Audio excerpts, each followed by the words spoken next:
Yes, you Good do. morning. Good morning. Afternoon. I don't know anymore. Seriously, I get so confused.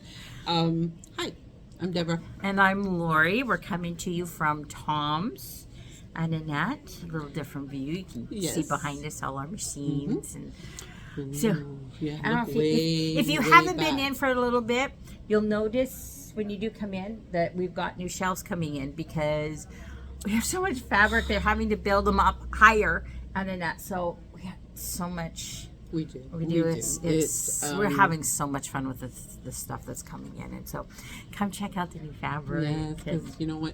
Won't be long until the Christmas stuff is here. I know. My favorite. It's Boutiques and Christmas. My absolute what are we? favorite. We're beginning of April. April. Yes, beginning of April, May, June. So it starts coming in around end of June, mid July. Yep. So that's really only a couple of months away. months. So woohoo! Woo-hoo. So yesterday, sitting in my sewing room, and I'm like, I've been diligently working on my flying geese class because we did second class on Saturday. I don't know what date it is anymore either. And so I'm getting all my pieces cut and ready to go and lining it up because it's going to be different than the one that we did here because it's just hers is just a small lap quilt. I want a queen. And so I'm doing flying geese like crazy. And just getting it all ready. So while I'm doing embroidery around my machine's embroidering, I can sew that together. So I'm diligently doing that. And so I have my iron plugged in and we're sitting there and Belle's kind of like, I had this really weird kind of rubbery burning smell. And I look over and so on my machine or my iron, when it has been on for a certain length, it has automatic shut off and there's a little red light that flashes on the bottom. But there was a red light on the side that was flashing and I'm like, I don't think that's good. And so I unplugged it and then Belle comes running out of her room and because she can smell something burning and I didn't realize it. And so one of two things happened yesterday at the same and then that. So either my iron has finally bit the bullet because it's 20 years old. Oh, well. And in that, and Give it a so break. yeah. Commit suicide. Okay. Like I've used it for 20 years. I think I use it. I know she doesn't use it. It's 20 years old, but You it's know how she feels about iron. never used, hardly ever used. And it's finally like that, so it may have like shorted or something or overheated, and so it's done. And then so it filled my house, the kind of couple of key areas with that burning smell, like electrical or burning rubber. Or there was a fire outside my house somewhere because we're not far from industrial, and so that could have, because the smell was also filtering in biggest in the living room with the door open, and Macy's room had her door open, and so it filled the hallway. So either it just was coincidence and something outside, or my iron has bit the bullet. Well, it's always distressing when, well, of course, in your case, it's not an apparatus that you use on a regular basis. So, well, you need it for. I do need it for my flying geese, but I already bought the. You have the little mini press. Yes, so I got thing. the little mini press out, and so I was using that yesterday, and so now I might be using that a little bit more. But yeah, it's kind of funny. I really like my little mini press. I cute, do, and it takes up minimal space Yes. and we all know how important space becomes Yes. as we begin to accumulate more and more and more and more. I don't care how long it is you've been sewing, you are going to accumulate stuff. There's just no two ways about it. So It is. All right, so let's get us caught up on our announcements and stuff like that. stabilizer sale. Yes, so The Madeira prepackaged. It's not Madeira. She's been saying that all morning. The stabilizer sale, 25% off on all of the Madeira prepackaged stabilizer. Yeah. So they've got if you're cutaway, looking to tear stock away, up, get wash it. away, Yeah. look away. Look away. That could be a song.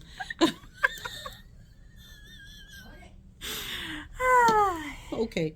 That is it for announcements. Yes, well, we've got some upcoming classes. I guess Yes, those but ones. that comes into the classes Part. section Yes. of my. Anybody who knows me knows that I have notes and headings, and I'm big on that. And paper notes. I have paper calendars at home. I have a calendar on my phone. I'm addicted to these things. Anyway, upcoming classes. We have the enhanced free motion with Rita on Saturday. That one's We're off in the it. wall. Yeah, we We are. have one space. Someone had to step away, so we have one space available in the morning one only. And that's the one we're in. Yes, yes. In case you wanted to know if this is real, good way to find out. It is. It is. And that's this coming Saturday. Sip and Surge. It's a Zoom or in person at Country Folk, and that is this Saturday. Spring Clean Your Space. This is a series. It's 4 weeks in a row on Tuesday. Starts April the 8th, the 15th, 22nd, and 29th, and that is presented by Anne Eve, a great organizer, by the way. I know sometimes when she comes into the store and sits in the office, my desk drives her nuts. I know that because she said it. So, well, we could fix that.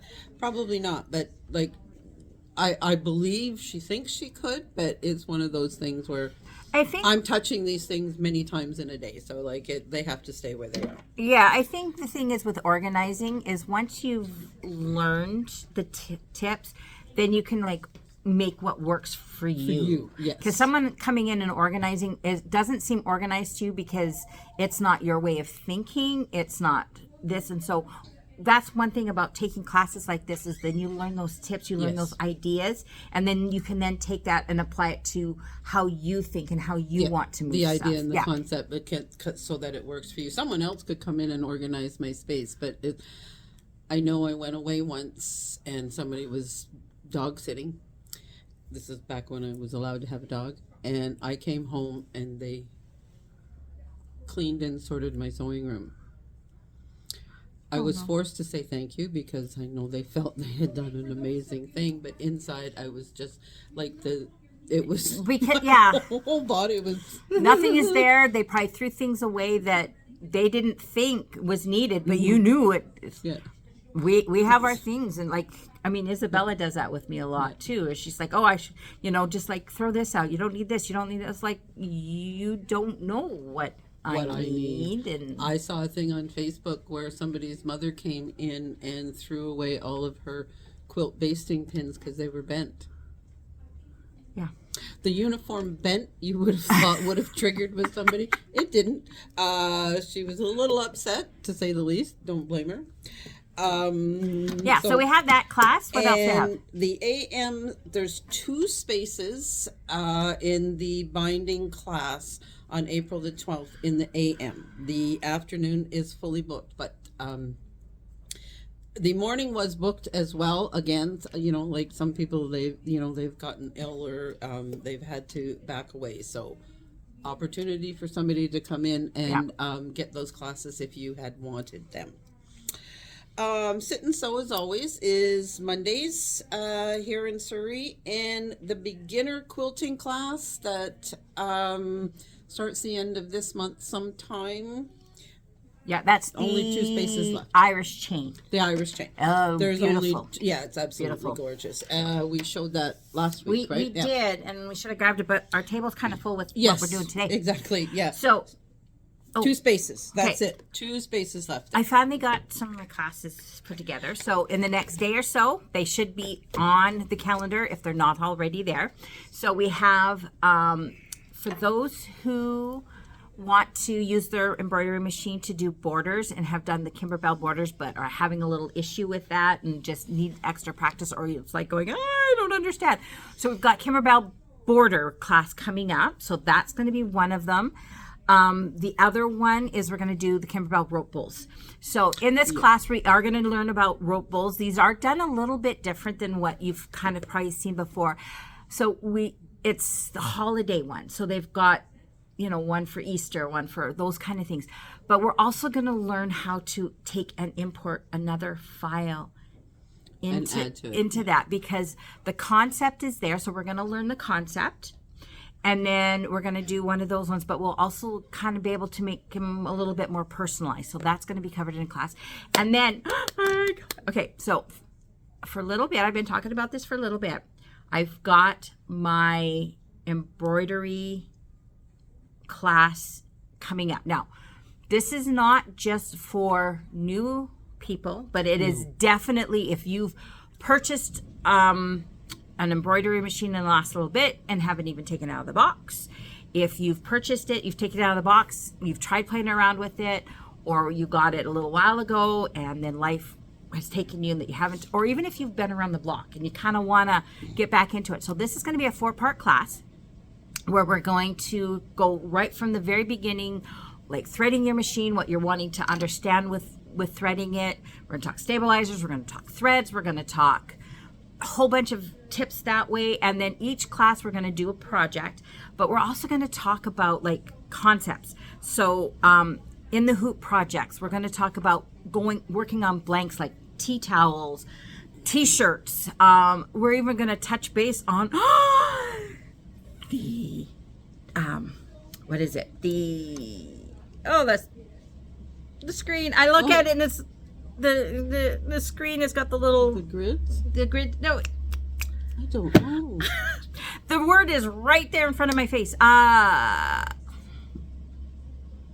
When you change things, editing. There we go. The editing screen. I so had, like, you can call it a senior's moment, you can call it an Alzheimer's moment, you can call it a blonde moment, you can call it a Lori moment. I don't really care, but my brain just went on holidays there.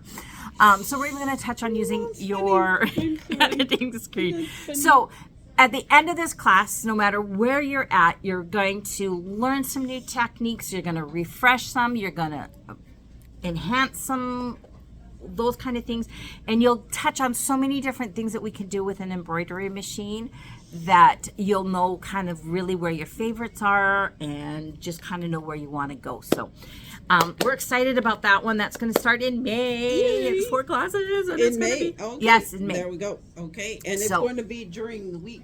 Yes, okay. It is right now. We've got it set up, I think, for some Fridays. If you want the class and you need a weekend class, let us know ASAP, because it's harder to get 4 consecutive Saturdays. Yes. So I will have to, sweet talk a few people and going, to try and get those 4 consecutive Saturdays, or we'll have to play around with it. But if you need a weekend class and you want to take it, let us know and we will happily put in another class. All right. Okay. We have some fun stuff. So yes. Deborah's going to share with us. So we're going to talk actually properly stabilizing a project in your embroidery hoop. So Deborah's been working on her project and she's going to share with us some things that she come across and those kind of things. I'm going to share a little bit how I stabilize some things that are heavy density in stitching and those kind of things. So it gives you a couple of different tips. So because you really want to make sure that things are stabilized. This doesn't happen. So this, you know how hard this was? Like when you know what you need to take and do, and you purposely do this. Oh, I had to sit on my hands as it was, oh my God, and I cried. But you don't want this, you want this. Like, nice and smooth and stuff. So we're going to kind of go over some ways that we kind of have done it. So last year, before Christmas, before the New Year, I have spoke quite a bit about the Christmas Village quilt. It was behind us a lot last year. Yes, and it was embroidered. And these are designs by Juju. So, Juju. So, sorry. I'm not the only one with Lori moments. That's right. So, I decided...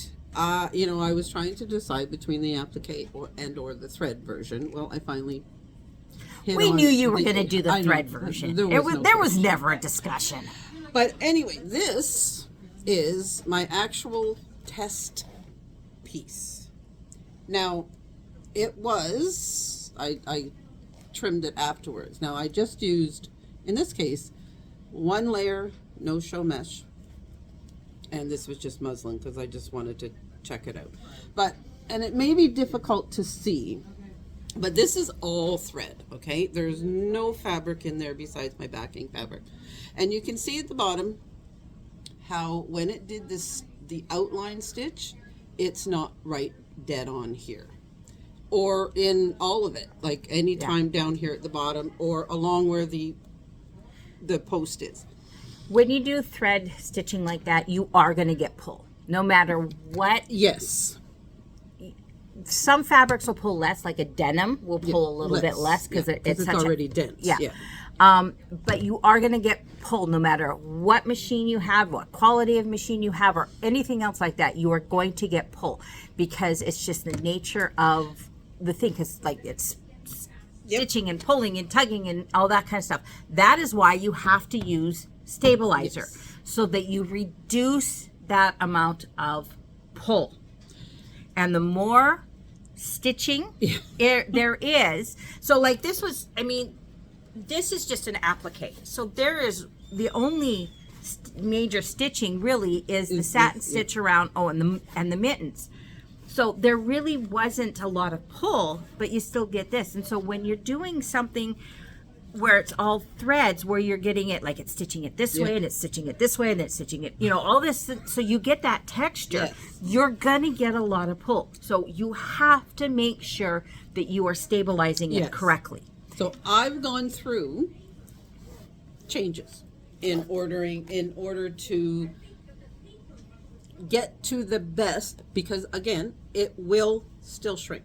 There is still going to be some shrinkage, but I've gone through various steps. I've done, this one has 1 layer of no-show, presto on the back, and then my fabric. This one was also, the fabric was in the hoop. The background fabric was actually hooped. Still didn't work properly. Well, not enough. Like there's quite a bit of difference between, again, the outline and this. And it depends on which direction the thread is stitching as to where all of the stretch is. Most of it is up and down, like the sides, but you can see that it's going to take a little maneuvering to flatten this out when I, join everything up. So then I finally, in talking to people, talking to Lori and Carrie and Carol and even Elaine from Husqvarna, who did kind of allay some of my stress, because she said, doesn't matter what you do, there will be some shrinkage because it's all thread work. So the next step that I did was 1 layer of the mesh, and I taped the fabric down. There's still, plus I also did a placement stitch around it, or tack down. The tack down stitch it's a around it. Like a basting stitch. It still is it's still pulling. So then, in after my chats with my friends and whatnot, I came to, there's 2 layers of the mesh, presto, and I know I did not tape this one in any way. This one, number 3, no. And this one is much, much better. Yeah.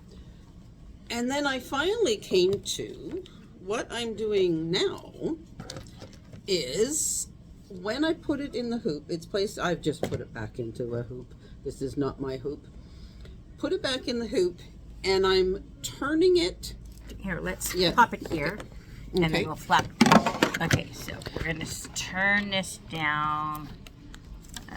Okay, just pretend that this is in the appropriate sized hoop. Okay, you know what? Instead of doing this, I'm going to pop this back up, and I'm going to flip this around. So there we go. Okay, so what I'm doing now, with once it's in the hoop and it's, I've done my tack down, I'm taking Kimberbell tape. Your best friend. Yes, and I'm pulling it as taut as you can get it, and I'm taping it down all the sides pull the corners in, and I do 2 corners. Again, it's in a bigger hoop, so there's more space to be able to do the taping.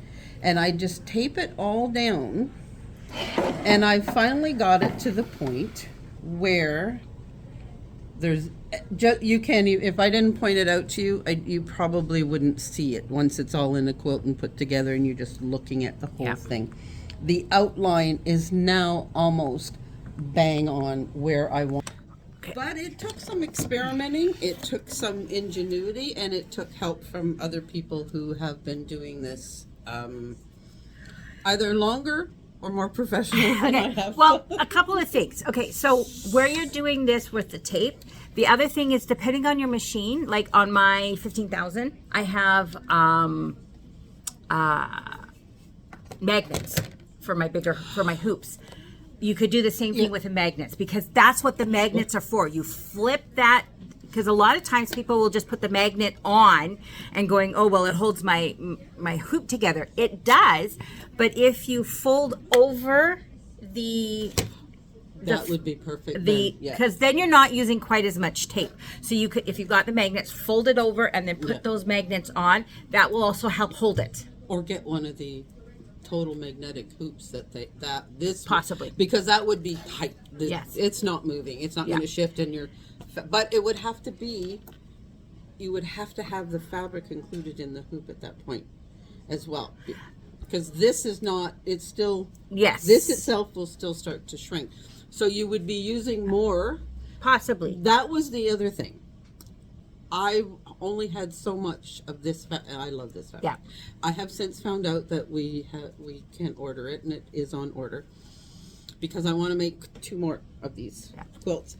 So I knew I had minimal, so I cut it down to size rather than. Yeah. Otherwise, I'd do a strip and put it in and just keep. Yeah. So there's a couple of different ways to do that, but so. One thing we were talking about earlier is this pattern is probably at least 10 to 15 years old. Yeah. And so when you're getting patterns, what happens is that the instructions on how to do it is what we did at that time. What was the common practice, what use we had, or what tools we had. Yeah. And as things change, we get to do things better and different. Okay, and our experiences makes a big difference. So as she was like talking about those kind of things, the other thing is so for example, she's using the light mesh, which is this one here. You can and you can see that this one is something that's been used a lot more lately, and it is great for quilts because it's like that softness and that smoothness or whatever, but it comes in light. And so key right there, that if you are going to be doing something with a lot of stitching in it, you are going to want to use at least 2 layers. Yes. If not more. Okay. But you also don't want to be like using 27 layers. Okay.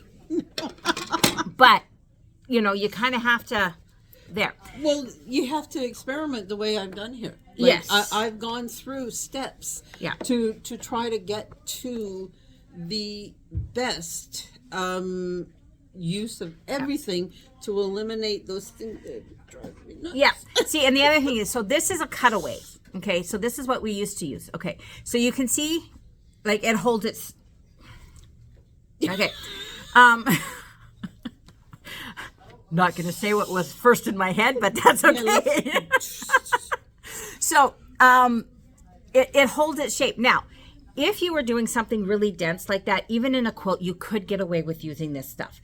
As you wash it, it will soften up and not be quite as stiff. So you can do that. But you want, you still need to sometimes even use a couple layers of this stuff. So that is the difference. The other thing is that, kind of know what you're doing. So I don't know if anyone has seen the tile scenes by OESD. Those are gorgeous. We did a class, a couple, and I think we might throw in another one. They did one last year. Oh, it's gorgeous. I might be doing another one. Do a Christmas one. This one is. It's got the Santa Claus going across. Oh, yes, it is. They're beautiful. I just They added really another are. project to my list. And it's all thread. So it is all thread. And so what OESD does for theirs, and I'm not saying it's wrong, yes I actually am, but that's okay. So you would hoop your 2 layers of your cutaway or whichever ones they want, and then you would hoop your fabric and all this other kind of stuff, and then you would go through. Well, I love buying fabric, and I have no problem buying fabric. Where my problem is buying a lot of fabric that I end up throwing in the garbage can. And so on these ones, they require about 3 yards of fabric, but the actual finished product only has about 1 yard of fabric in it. So you are turning like 2 yards of fabric into scraps or throwing it out. And I have a problem with that.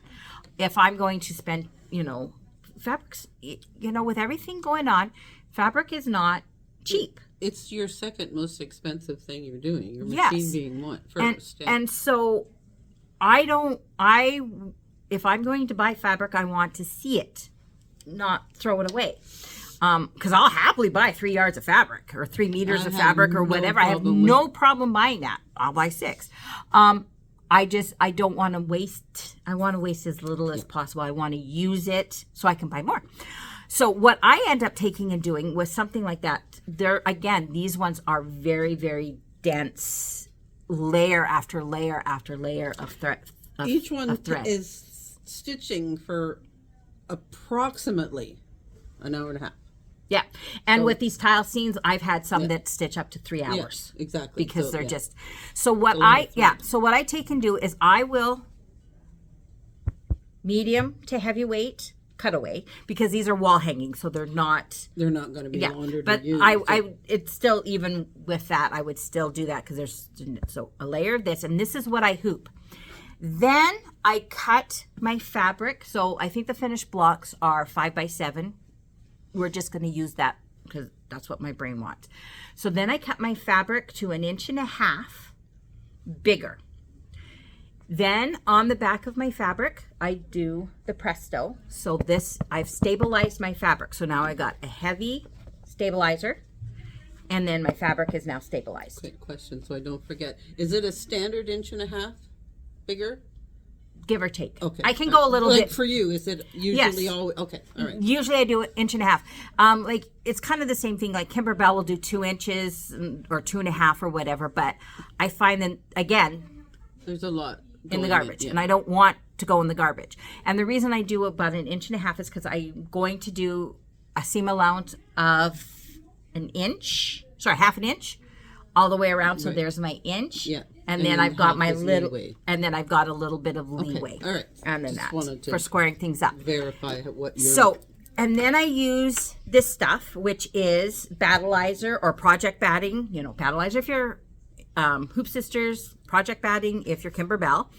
And I use this. So again, I cut this one just a little bit down. And so I do a placement stitch or tack down stitch. And for most projects, like the tile scene, it's the last stitch. So I go to the end, I do my placement stitch. So right onto stabilizer. Mm-hmm. Then I put this down, tack this down. Then I go back and then I tack this one down. Okay. So I've got the stitch is holding it. I've got my fabric stabilized. This has stabilizer in it. And then I've got a heavier weight. So I've got 3 forms of stabilizer in there. But this is my quilting. And so I get that extra quilting. Right. So it's double duty. And so I have that. And then when I stitch it all out, if that because now that last stitch is where I'm going to cut my 1/2 inch seam from. It is almost always right on that first one. If it is out a little bit, because it will be, because some of those stitches are really, really dense, it's like a fraction of a millimeter. Like you can't even tell sometimes. And that is all because of the stability or the stabilizing. And so it's not necessarily always about in the hoop and really, really tight and everything else like that. There are some shortcuts that you can do, or some other different ways of doing this. And so there's not really a right way. There's a couple of different ways, just what works for you. And so you found, like this all stuff works for you. This is working. And the thing is because you're going to finish it off as a quilt top. Yes. And so you're going to do all this other thing. So you didn't want this extra layer of batting in there. So then, you would do the 2 layers. It will eventually have batting and be quilted. But that's different because the way you're doing it is different. But so you would need to do those 2 layers of stabilizer you're doing with all those kind of things. You want to have that smoothness to it because it is going to be used. So then you use the light mesh and then that. So maybe what you're going to take and do is do 2 or 3 layers because you want that thing, but you still need that stabilizer. So it really depends on what you want as your finished product. Or project, and what you want it to look like will depend on how you stabilize it. Right. Because there is no one right answer for every project. This one, my tile scene, it's a wall hanging. Yes. Right? Yeah. So I'm not going there. It's all fabric. Like each block is, to make a picture. And so there is no room for extra quilting on it. So this is going to be all the thing that I put in there. And so I can do that. You're going to have a lot of quilting that's going to go around that. So you want your batting in there different. Yes, I do. Yeah. So it really is important to take what you know how you want it finished, and then mirror that. And if you have to, try it out 3 different ways or 4 different ways until you get that look to know exactly where you want to, then do that. So you get some muslin, get some, and play around with it. There's nothing wrong with that. It's better to play around and do 3 blocks that you screw up than to try and get what you want it to finish than to sit there and just jump into it and screw up those 3 blocks with your good fabric and everything else like that, and then get frustrated, well, this isn't working, and then it goes underneath the sewing table in the back corner in a box that we ignore. Yeah, I got 1 or 2 of those. We're not saying how many of those. No, we got. exactly. And I'm now 24 blocks into the 48. Yeah. So, but at least when I do the ones that I want to give away, I've worked it out. I've got it to a point because, for me, I don't have pets or anything like that, so it isn't going to be laundered as regularly as the place where they're going. So, well, and that's the other thing to take into consideration too. It's like, where is it going? Is it going to be somebody who, is going to put it on a guest bed that they never have guests? Or is it going to a grandchild who's 10 and loves to build forts, and it's a gift eats from on it, and the dog plays on, and because it's from grandma, and so it's going to be its best friend, and it's going to be dragged all over the house, because those are going to be some things that you're going to want to take into consideration when you're doing this. Is like, some things are going to need a little bit more stabilizing, some things are, all those kind of things. I know it seems like overwhelming, but if you stop and just think it through and know, understand what you know, and realize you do know a lot of stuff. And if you don't, come take my class. There was a shameless plug for that. No kidding. Yeah, she really got that in there good. But and you know what? Foremost, it's supposed to be fun. It is. It's supposed to be fun. And if you're working on something and you're not sure, I am more than happy to help you troubleshoot. So you can give the store a call, or else if you're one of the many people who have my email address, reach out to me and I'll meet you at the store. And you can bring your project in and we can troubleshoot, and we can come up with some different ideas. I know. They're so cute. Troubleshoot it and help you come up with some ideas. So you would be surprised at the items that you will find at Santa's Village. Well, you're not going to be surprised at the mail. But the barber. Did you know Santa had a barber? See? Well, he's got to keep that beard He has to be meticulous. Yes, otherwise he's going to be tripping over his beard. But anyway, this has been fun. I sit there and I put in my earbuds because like I'm hip. I have earbuds now, and I listen to my 60s, 70s country music. So I just lost the hip status, but and I sing along because I live alone. Nobody wants to hear that. Okay, so I listen to country music. I'd always have it on in the car. Kids would complain all the time. I'm in the car with Bella the other day, and she's got Rascal Flatts playing.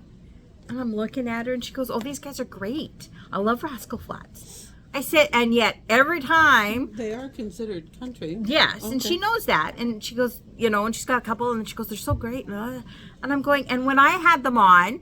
Well, that's different. That's you. That in there... Yeah. Thanks. Yes. So when her friend shows it to them, they're great. When Mom plays it, they're like, "Ew." Yes. I've had that conversation with my grandchildren, actually. They do not appreciate country music. They're into, lighter forms of rap or hip hop or whatever. And when Heidi one summer when I was there, she had that Sirius thing or whatever it is. Yeah. And there's a Willie Nelson Roadhouse. Well, okay, I'm a Willie fan from way back. And the kids are going, "Oh." And Heidi just goes, "How often does your grandmother listen to your music? We can take one car ride with it, okay?" So, I was trying to I listen to country music. I have a friend who's absolutely will not. Oh, that's so cute. Will not listen to country music or whatever. And I says, "You just don't understand the essence of it." He goes, "There's nothing." I says, "No." I says, and who? Oh. they tell I can't remember. Well, no. I'm like going, I says, I don't care really sometimes about the song. It really is the guy in the cowboy boots, the Wranglers, and those boots. With or without shirt. I can give you a few of them, and it just, it's like, cool. Yep, Yeah, absolutely. It's like, so songs aside, it is the cowboy boots, the Wranglers. Ma'am. Oh, yeah. Oh, we're bad. We're really bad, but that's okay. What was funny when we went to Santa Fe a few years back, Ramon bought a cowboy hat and was trying to do the boots. No. And then he tried to grow a little bit of a mustache, and I'm like going, "Oh, heavens no, dear. I love you, but there are limits. That is not something you can pull off." I'm sorry. They're just... This is true. There is a, See, I've never watched that show. Oh, what's it? With Rip. What's it called? Yellowstone. Yellowstone. I've never watched it, but I gotta tell you, Rip would be worth watching. Oh, he is. I As a cowboy. Some of it, there's a lot of times I have to fast forward through it, and I kind of volume down just because, there is a lot of language in it, and I just have an issue and a few other things, but it's just that when he's there, you kind of, slow motion, and then you turn the volume up with his country, and you're just like, Yes. Skip the rest of it. Cole Hauser is the Rip. Yes. And there's a difference between Cole Hauser as Cole Hauser and him as Rip. Oh, yes. It's the cowboy. It is. It is. There is an essence about it. You can't fake it. No, exactly. So, anyways, now that we've drooled here for a bit, here. You've got wipe your chin. Yeah, you've got a little bit of insight into our personal lives here. That's it for today. Go enjoy. And we'll see you next week. Go enjoy the spring. Like it is a lower mainland. Find yourself a good cowboy. I know. I'm sorry for her. Okay, go. It's spring on the lower mainland, so go have some We're fun. all Twitter pages. Spring. Did you not ever watch Disney and all the... You never watched Bambi? And it's spring and Thumper's like they're all Twitter pated? Oh, you are going to have to... Okay, it's okay, folks. We're going to cut it now. See you later. Bye.